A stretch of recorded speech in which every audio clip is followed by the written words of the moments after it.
Hello friends, welcome to খেল দুনিয়া। জামশেদপুরের বিরুদ্ধে আজ ইস্টবেঙ্গল মাঠে নেমেছিল এবং ইস্টবেঙ্গলের সামনে সুপার সিক্সে যাওয়ার একটা সুবর্ণ সুযোগ ছিল আজকের ম্যাচে। তবে সেই সুযোগ কিন্তু তারা হাতছাড়া করলো। জামশেদপুর এফসির বিরুদ্ধে 2-1 গোলের ব্যবধানে হেরে গেল ইস্টবেঙ্গল এবং এই হারের ফলে জামশেদপুর অনেকটা এগিয়ে গেল এবং সুপার সিক্সে যাওয়ার যে লড়াই বা এই ম্যাচটা জিততেই হতো সেই রকম কিন্তু জায়গা থেকে দাঁড়িয়ে ইস্টবেঙ্গল এই ম্যাচটা হেরে গেল। তো প্রথমে কিন্তু ইস্টবেঙ্গলে এগিয়ে গেছিল গোল করে, 1-0 গোলে এগিয়েছিল এবং 81 মিনিট অব্দি ইস্টবেঙ্গলই এগিয়েছিল। তবে 81 মিনিটের পর কিন্তু ছন্দপতন ঘটে, ইস্টবেঙ্গলের বিরুদ্ধে গোল করে যায় জামশেদপুর এবং একেবারে অতিরিক্ত সময়ের শেষ মুহূর্তে ফ্রিকিক থেকে গোল করে জামশেদপুর 2-1 গোলের ব্যবধানে জিতে যায়। তবে ম্যাচটা যদি তোমরা প্রথম থেকে দেখো সেক্ষেত্রে দেখা যাবে জামশেদপুর ফার্স্ট হাফে প্রচুর অ্যাটাক করেছে, মুহুর্মুহু অ্যাটাক করেছে, কিন্তু তাদের লাক সাথে ছিল না, তাই জন্য তারা কিন্তু গোলগুলো পায়নি। এছাড়াও রেফারিও কিন্তু আজকে খারাপ খেলিয়েছে সারা ম্যাচে। সেখানে দেখা যাচ্ছে যেই ইস্টবেঙ্গল কোচ কার্লোস কুয়াদ্রাত তাদের বিরুদ্ধে পেনাল্টি পাওয়া বা অন্যান্য ডিসিশন তাদের বিরুদ্ধে গেলে যিনি এত চিৎকার করেন, তিনি কিন্তু আজকের অনেকগুলো ফেভার পেয়েছেন। তা না হলে প্রথমার্ধে কিন্তু ইস্টবেঙ্গল পিছিয়ে পড়তে পারতো। একটা জেনুইন পেনাল্টি রেফারির সামনে দাঁড়িয়ে থেকেও সেই পেনাল্টি দেয়নি। এছাড়াও আরও কিন্তু অনেকগুলো ডিসিশন ইস্টবেঙ্গল ফরে গেছে যেগুলো কিন্তু ইস্টবেঙ্গলের পাওয়ার কথা ছিল না। তারপরেও ইস্টবেঙ্গল কিন্তু এগিয়ে গিয়েছিল নন্দকুমার গোলে, তারা কিন্তু প্রথমার্ধের শেষ দিকে একদম এগিয়ে গেছিল। মনে করা হয়েছিল যে ইস্টবেঙ্গল এই ম্যাচটা কিন্তু জিতেই মাঠ ছাড়বে।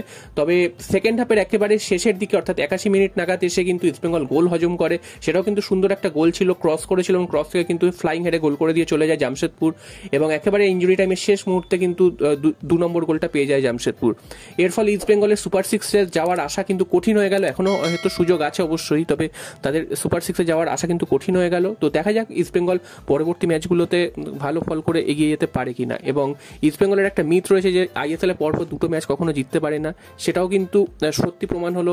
আগের দিন হায়দ্রাবাদের বিরুদ্ধে জিতেছিল, তো আজকের ম্যাচটা তারা জিততে পারলে সেই মিথ ভেঙে যেত। তবে সেই মিথ কিন্তু তারা ভাঙতে পারলো না, ইস্টবেঙ্গল হেরে গেল আজকের ম্যাচে। এরপর চলে আসি মোহনবাগানের খবরে। তো মোহনবাগান আগামী শনিবার উড়িষ্যা এফসির বিরুদ্ধে খেলতে নামছে। সেটা কিন্তু মোহনবাগানের 1 নম্বর পজিশনে যাওয়ার একটা সুবর্ণ সুযোগ রয়েছে এবং 1 নম্বর পজিশনেই শুধু যাবে না, একটা সুবিধাজনক জায়গাতেও চলে যাবে, কারণ উড়িষ্যা এফসির থেকে 1 ম্যাচ কম খেলে মোহনবাগান রয়েছে।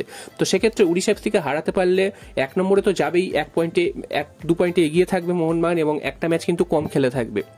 তো এই অ্যাডভান্টেজটা মোহনবাগানের সামনে রয়েছে। তো মোহনবাগানের সামনে আরও একটা অ্যাডভান্টেজ গতকালই তোমাদের বলেছিলাম যে উড়িষ্যার মেন প্লেয়ার আহমেদ জাউ তিনি কিন্তু মাঠের বাইরে থাকছেন কার্ড সমস্যার জন্য। তো এটাও কিন্তু মোহনবাগানের জন্য একটা ফেভার হচ্ছে। তো এই দুটো কিন্তু মোটিভেশন রয়েছে মোহনবাগানের সামনে। এক অবশ্যই টপে যাওয়া এবং দ্বিতীয় হচ্ছে উড়িষ্যার টিমটা কিন্তু একটু কার্ড সমস্যাজনিত কারণে প্লেয়ারদের পাবে না। তো সেটাও কিন্তু মোহনবাগানকে সুযোগ লাগাতে হবে, কাজে লাগাতে হবে। তো আমরা দেখেছি যে গোয়ার বিরুদ্ধে মোহনবাগান খুব ভালো যে ফুটবল খেলেছে এমনটা নয়, তবে কাজের কাজটা তারা করে গেছে এবং ডিফেন্স কিন্তু অনেকটাই কিন্তু সজাগ ছিল, যার ফলে গোল হজম তো করতেই হয়নি। উল্টো দিকে কিন্তু মোহনবাগান একটা গোল কিন্তু দিয়ে গেছে সুযোগের সদ্ব্যবহার করে। এবং নর্থ ইস্ট ইউনাইটেড ম্যাচটাও কিন্তু মোহনবাগান প্রথমে পিছিয়ে পড়েও সেই ম্যাচে দুর্দান্তভাবে ফিরে এসছে এবং একটা সময় সমতাও ফিরিয়ে দিয়েছিল নর্থ ইস্ট, তারপরেও কিন্তু মোহনবাগান 2টো গোল করেছে এবং সারা ম্যাচে জনি কাউকে যে পারফরমেন্সটা করেছে বা মোহনবাগান পিছিয়ে পড়েও যে পারফরমেন্সটা দেখিয়েছে সেটা কিন্তু মোহনবাগানের আগামী দিনের ম্যাচগুলোতে আত্মবিশ্বাস যোগাবে। তবে মোহনবাগানের কিন্তু ডিফেন্সে ফিরতে পারেন ব্র্যান্ডন হ্যামেল, তিনি কিন্তু মোটামুটি চোট থেকে ফিরে এসছেন এবং আনোয়ার আলী আগের দিন আমরা দেখেছিলাম যে সাবস্টিটিউট হিসেবে নেমেছেন। তো আনোয়ার আলীকে কিন্তু আগামী দিনের ম্যাচে কিন্তু প্রথম থেকেই আমরা দেখতে পেতে পারি। তো মোহনবাগানের মোটামুটি চোটাঘাতের সমস্যাগুলো এক এক করে কমে আসছে, যদি না এরপরে বড় কোনো চোটাঘাত লাগে।